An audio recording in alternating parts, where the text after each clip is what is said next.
Hello fellow cinephiles, Film Dude here. Thanks for joining me today.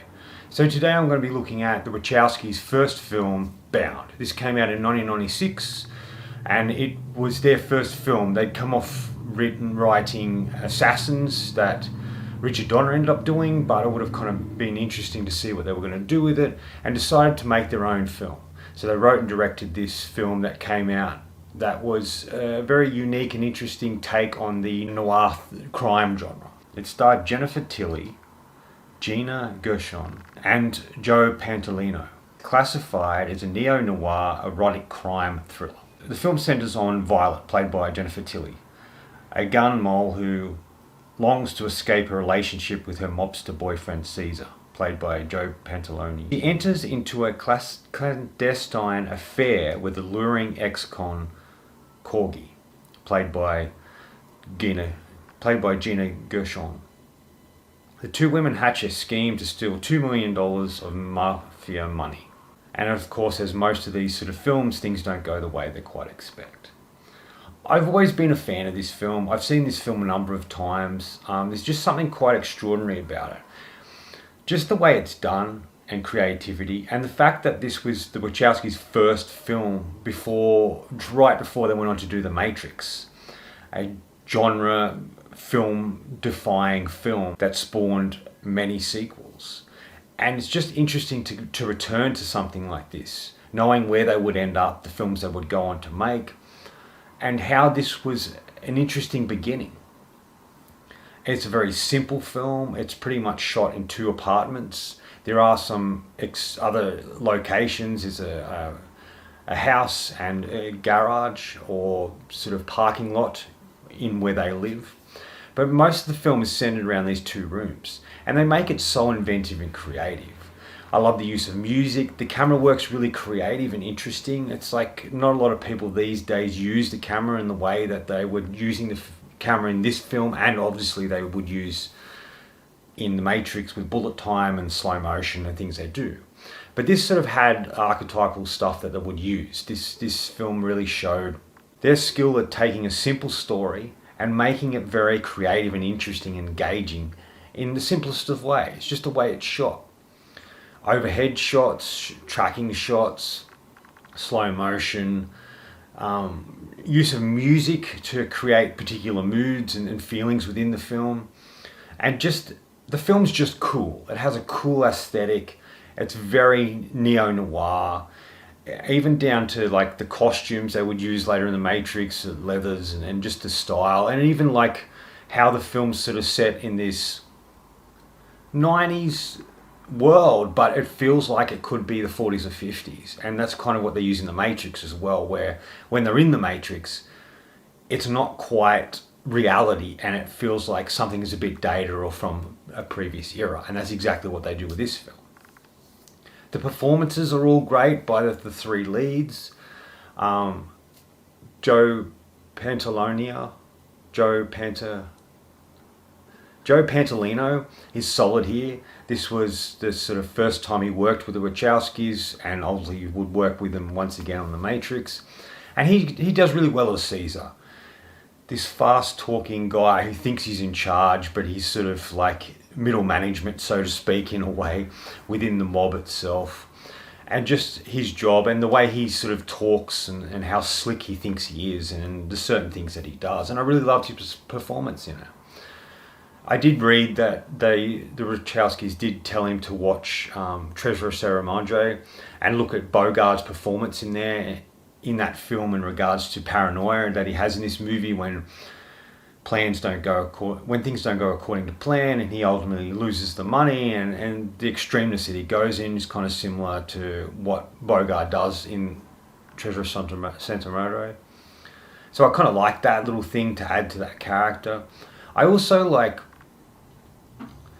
I think Gina Gershon is really great in the film, playing Corgi. A role and a character that would usually be played by a man in this particular sort of genre and film, but it's so fantastic that it's played by a woman, and Gina brings so much to the film. Like even that sort of harp thing she has that makes that strange noise. it was her idea to bring that in and add something to the character. Even how cool she is, the way her hair is, the costumes and clothing that she wears, the earrings and how they're lockpicks. Like, there's so many great things about her character.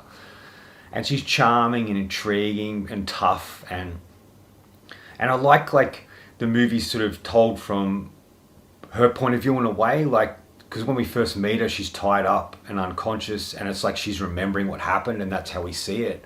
Like the classic noir films that do that, where they start at the end and sort of work their way back to tell you how they got there. I like that aspect as well, and she's really great.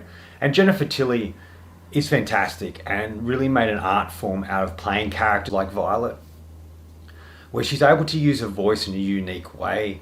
Like when she's speaking to the guys or men in the film, it's very girly and sort of a little more high pitched. But when she's talking to Corgi, it's much more feminine and sexy, and just like, there's so much that she does. She reminds me of Marilyn Monroe a little bit, just the idea of this persona that she does create and she does use throughout the movies that she makes. And just how she puts on the voice a little bit. Her normal speaking voice isn't quite like the one that she puts on in the movie, but I kind of love that. And the chemistry that she has with Gina is fantastic. It sort of really subverts the expectations of movies like this, and changes the roles around. And having a female play a character would normally be played by a man is really great and adds a lot to it. And there's just a sexiness and a coolness to the movie that I really love, and the characters really bring it to life. And I like that the Violet character is really the smarts of the film. She knows what's going on. She plans everything. She brings Corgi in a small way. She deceives Caesar in a great way. And when we get to the end of the film, he thinks he's in control, but he's not. Everything that happens goes slightly according to her plan. Yes, it goes a bit AWOL. Yes, it goes a bit chaotic and doesn't go according to plan, but I like that. That adds something different. In films like this, usually something goes wrong, or they do a version of it where the plan goes right and then the ending sort of messes up. Someone dies, or that you like, or it just doesn't go in the direction you want. Where this was like, no, we're going to make it sort of chaotic and not go right in the middle, so then you've got some cool start and end to go to and enjoy the ending. And I really love the ending as well. It's a really great. The way they did that is really great, well executed. Now, this is a film that was made for about $6 million. Now, that'd probably be 15 or 16 million now.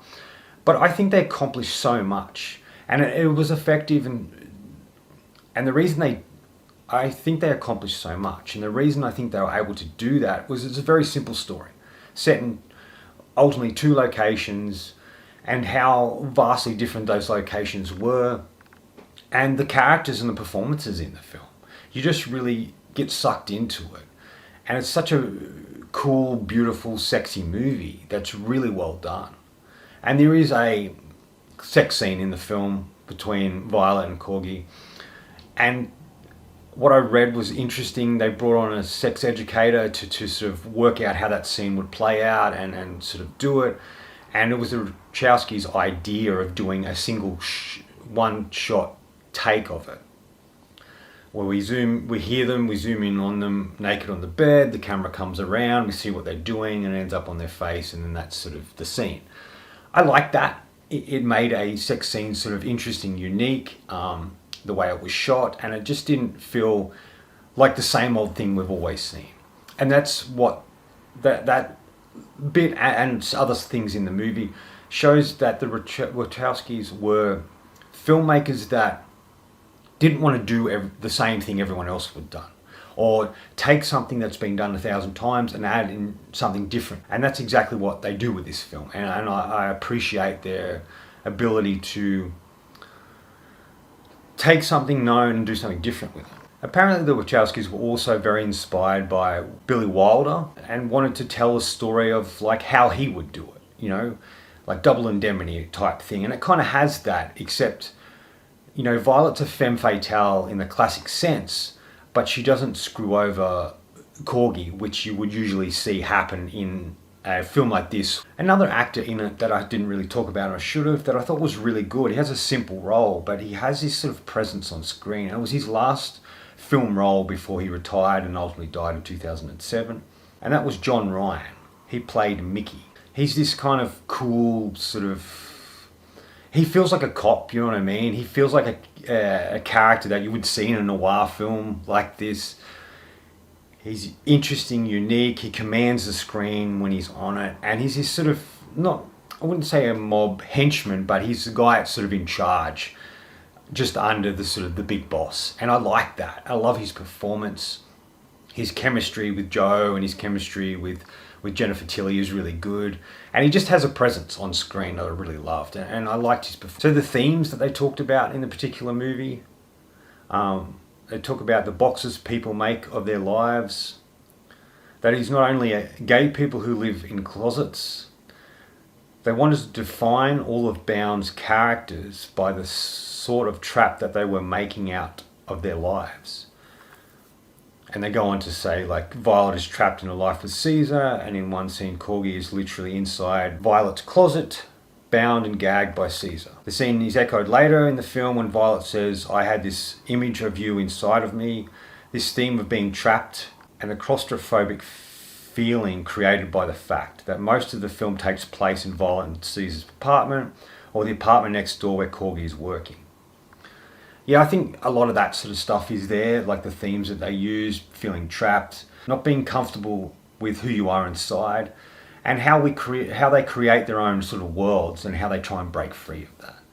I think it's a really interesting film, and it's the smallest film the Wachowskis have ever done. That, you know, obviously the Matrix films, and then Speed Racer, and then the ill-received Jupiter Ascending, even down to Lana Wachowski being involved in Cloud Atlas and ultimately another Matrix film. They're all sort of bigger movies. Everything's big. I would really love to see the Wachowski siblings come back together and make another film, a small film like this. I would love to see, not necessarily another noir film, but something small and simple, going back to their roots and showing that they can still make simple and small stories effectively. And I would really love that. That to me would be a really great direction for them to go in. But overall, I thought this was a really fascinating film. I love neo-noir, so that's part of it. I love that they took the tropes and the classic sense of a noir and flipped it on its head a little bit with casting and choices that they made throughout the film. And I like the direction that the movie went in. I like the simplicity of it. And I like things didn't go according to plan, but it has a solid ending. And the use of music's really great as well. If you haven't seen this, if you like their movies and you haven't seen this film, I highly recommend it. They just re-released it through imprint as a box set sort of thing, and you get sort of a booklet with it. But it's definitely worth checking out if you haven't seen it. The film is an effective example of first-time filmmakers doing something simple and really captivating and interesting in a cheap way that should be up there with Soderbergh's Sex, Lies and Videotapes, Tarantino's Reservoir Dogs, and movies like that, because it lives within that in its ability to create a fascinating film that feels very polished, has a clear vision, and knows exactly what it's doing. Anyway, that's it. That's all from me. That's my review of Bound. If you haven't seen it, I recommend it. If you have, I'd like to hear your thoughts in the comments about what you thought of the film. But otherwise, that's it from me. If you enjoyed this video, please subscribe down the bottom, follow me on Letterboxd and Facebook. Otherwise, until next time, enjoy the movies.